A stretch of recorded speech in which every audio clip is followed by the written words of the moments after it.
eu vou falar mais uma notícia sobre a dívida do Flamengo. O Flamengo vem, não só o Flamengo, agora eu vou falar no geral para depois focar na parte do Flamengo.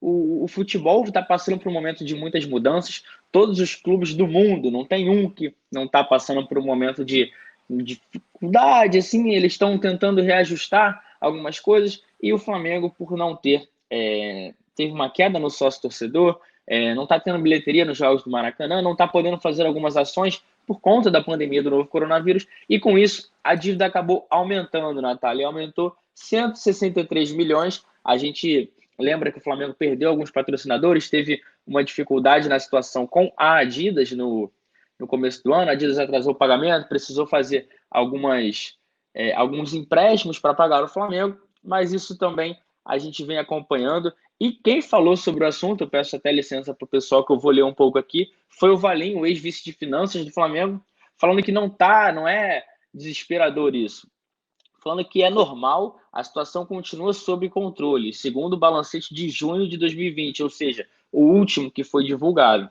Sem contar as operações do dia a dia, endividamento, tem o Profut com atletas, empréstimos, ou seja, são cerca de 588 milhões somados e um aumento de 153 milhões comprados, assim, do dia 31 do 12 do ano passado até agora, mas ele esclarece que, por enquanto, esse movimento é muito normal, por enquanto, das finanças do clube, e não é porque o Flamengo, assim, não é que o Flamengo está mal, o Flamengo está bem, só que tem que fazer um reajuste, digamos assim, porque a gente lembra que o Flamengo também cortou por cerca de alguns 2 meses os salários dos jogadores diminuíram 25%, então todo mundo aqui está falando, tem moeda estrangeira no caixa também, tem dinheiro para receber, Renier, que foi agora para o Borussia, e ele finalizou o posicionamento dele falando assim: a área financeira do clube tem pessoas experientes e compromissadas com o orçamento e também com uma boa gestão financeira. Espero que eu tenha ajudado a esclarecer a situação financeira do Flamengo.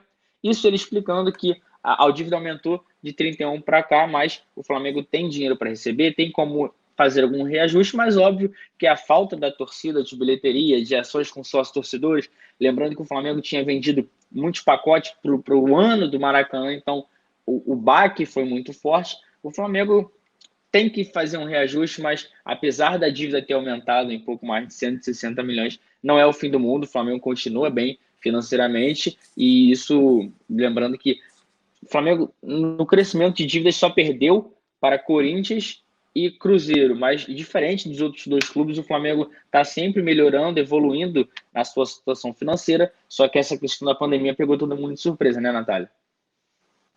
E acho que a Natália ainda está ruim, então eu vou continuando daqui. Então, Natália, só para a gente falar sobre essa dívida, eu explico, a Alzira está agradecendo aqui, nada, muito importante ter você aqui, então se inscreva no canal, ative o sininho.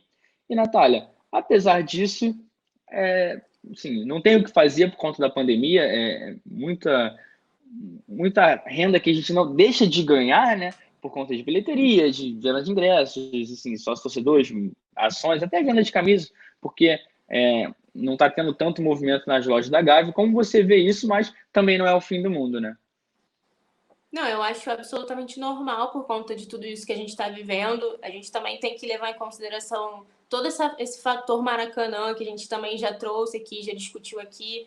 O Flamengo pagando para jogar no estádio e aí toda essa dívida também envolvendo o aluguel do estádio que o Flamengo tem contrato para jogar sem torcida. Então acaba que isso também atrapalha muito, mas como você disse, não é o fim do mundo.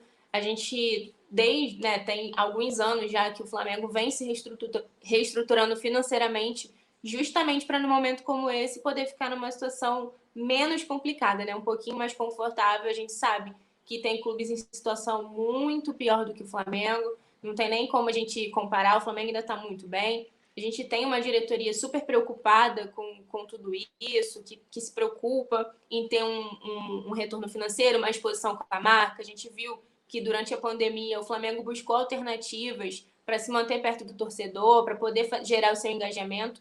Então, eu acho que a gente tem que continuar confiando que isso vai passar, é só uma fase que está difícil para todo mundo.